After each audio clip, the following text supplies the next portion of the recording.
this? Milkweed is like a grocery store in a farm field. This is Alan Burgo's produce aisle. Oh, here's a perfect little cluster.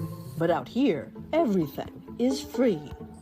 On this sprawling 300-acre farm in northern Wisconsin, he's not picking the crops, but the weeds growing wild. There's just something about getting on your hands and knees and picking food off the ground. It's primal, he says, an instinct that runs deep in all of our DNA. 95% of all of the people who have ever lived have been foragers. Every single person on the planet is descended from a forager. Every single person. Our bodies want us to find food. So we get that rush of dopamine. It never gets old.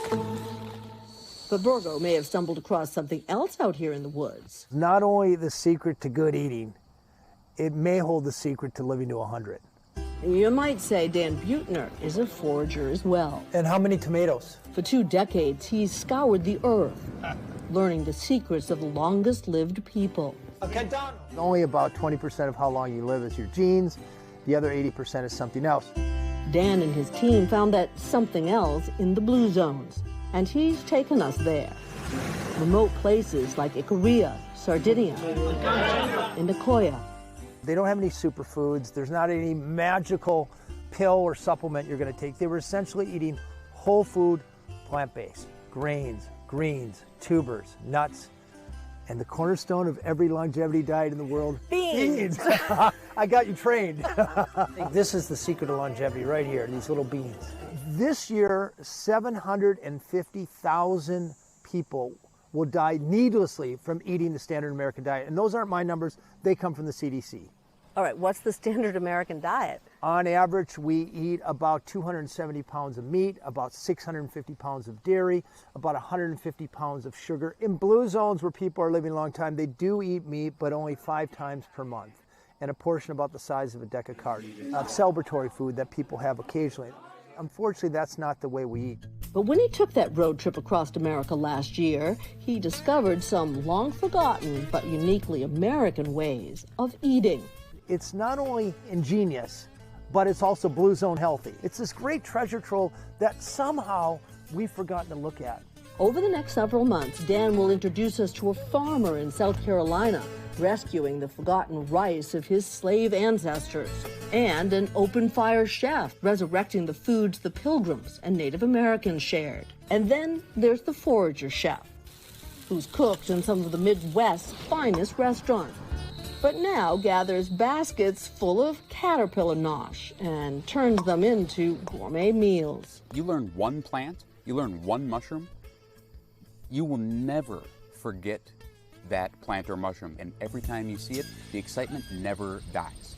Enough talking, can we try it? It's mushrooms and rice and nuts. And there's no lamb. Wow. I would argue it tastes, if not as good, oh, it's maybe better. Delicious. Mostly Americans season weeds with Roundup. I prefer salt and a little bit of mushroom.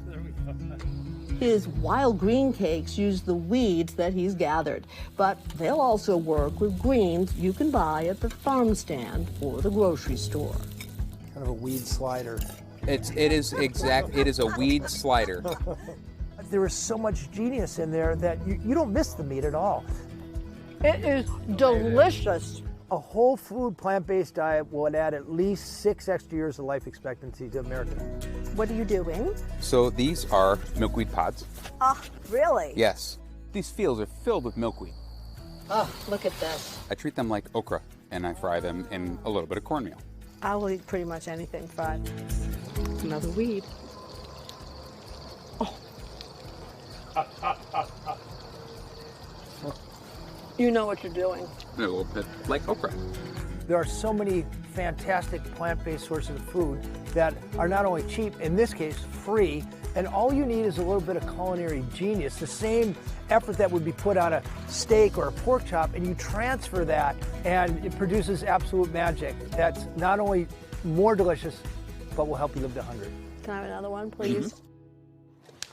Okay, I wasn't kidding. It was delicious. And the recipe for those weed sliders is on our website if you want to check it out. I expect you all to make one this weekend and report back. You know, Alan has a book which can instruct you in how to cook this stuff. And Dan Buettner has a new book coming out. You can pre-order it. So. You should be careful just walking around the woods, picking stuff off the floor and eating it. Indeed, you should. I mean, and especially we all know that there are a lot of mushrooms that can be really deadly and dangerous. So you don't want to just go out and do this randomly. But, you know, we all know what a milkweed looks like, right? And that's what the fried thing was, and I'm telling you. What did it taste like, though? Was it like, did it taste chicken? like No. No, it tasted like a sort of, you know, those, sometimes you can get nasturtium or, you know, fried. Look, anything fried guys, try it. We kind of felt it was really good. And I do think that there's something in this. I mean, you leave a much smaller carbon footprint. There are foragers all around the country that'll take you out and teach you. There are books, and there are actually foraging clubs that you can join. You don't want to just go out and randomly pick mushrooms, folks. Or berries. You got to be careful. But there are really healthy things literally growing in your own backyard or here in Central Park. And Al and I were talking, if you forage for ribs at the supermarket, that doesn't count. Well, I'd do that. Bad boy. I'd be the only one to gain 10 pounds on the foraging diet. But you're going to live 6 years longer. Okay. There you go. Thank you, Cynthia. Thank you. Thank you. That was fun. Hey, thanks for watching our YouTube channel. Find your favorite recipes, celebrity interviews, uplifting stories, shop our favorite deals, and so much more with the Today app. Download it now.